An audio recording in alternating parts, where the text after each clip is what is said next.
Hey everyone, I'm Ashley Jasmine, and you may not know me yet, but that's okay because I'm here to help you and strengthen your faith. And unpacking this toolbox of faith, we are on tool number 7, your other senses. So many times when we want to have faith in something, we may be looking at the physical things like the doctor's report, like the report card, like our bank statement. And we tend to live life by our 5 senses, our 5 physical senses: feel, touch, taste, smell, and hear. However, in order to really use our faith, really, Hebrews 11:1 kind of faith, really, we're tapping into really these senses that may not be physical. So it's quite easy to look at our environment and to say, oh, based on what my environment is telling me, this is what must be true. However, we know there's a big God that we serve, but we can't always see him physically either. And so we have these other senses that really, to have faith and really to walk into the person that we're called to be, we have to tap into these other senses: imagination, the will, reason, memory, perception, intuition. And so imagination. So I can't imagine the book of Revelation being true unless, we were, given this gift of our imagination of, all these things that went on in John's mind, of how, Spirit talked to him and how he's able to put it down on paper for us to read this beautiful book of Revelation. And our imagination, I think it shouldn't be taken like, oh, this is just for kids.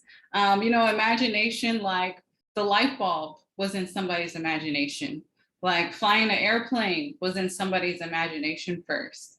And we need to be okay and comfortable with really living and through our imagination, because honestly, I think Jesus really gives us some of these things that are in our imagination so that we can be of more service and, helping other people within one body.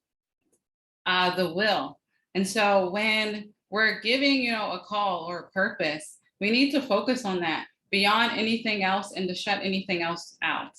Um, it really becomes important because when we have faith, when we're going after something new, something creative, it's, other people can't always see it right away. That's why we have to make it happen.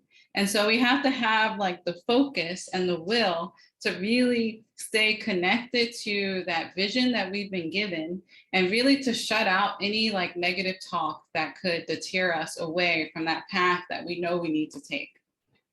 Okay, then we have reason. And so it's the ability to really think, to really put the pieces together, not just going after, oh, well, I think I should do this with like no backing behind it. But when we actually use these different faculties and we put them together, where it's like really like a puzzle piece. When you're guided to do something, it's normally not just like one thing. It's mostly like multiple things that are coming together to really gel and make something new. So that's our reason, really putting together, what's in our intellect mixed with, what God's telling us, mixed with, what scripture says, really to solidify, what is it that we are really meant to walk into. Then we have memory, ability to call on those things that have happened in the past to help guide our future really in a good and powerful way. Our perception. And so this is what I really like to say, kind of counting our blessings. Like we can take any situation and see the good or the bad in it. And we just have to really step into a new belief that all things are working for our good. And so even if a situation may look bad, really looking for a way to shine light on, hey, like, well, how is there, a blessing in this? And then my favorite, intuition.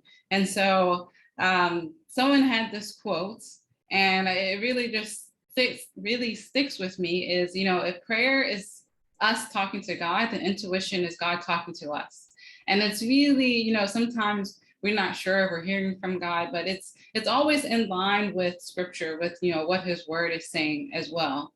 And it's just really powerful when we have gotten all of the doubts, all the unforgiveness, everything out of the way, so that we can really be connected, which is what we're looking for anyway, is relationship. Relationship with our Father, relationship, so that we can be connected. We're communal beings, and we really want to be connected to really be fulfilled and to really thrive here and in heaven. So that was your tool number 7. Well, really, it's a compilation of tools, but it's these other senses. And I will be back with you in the next video to unpack tool number 8. Have a good one, everyone.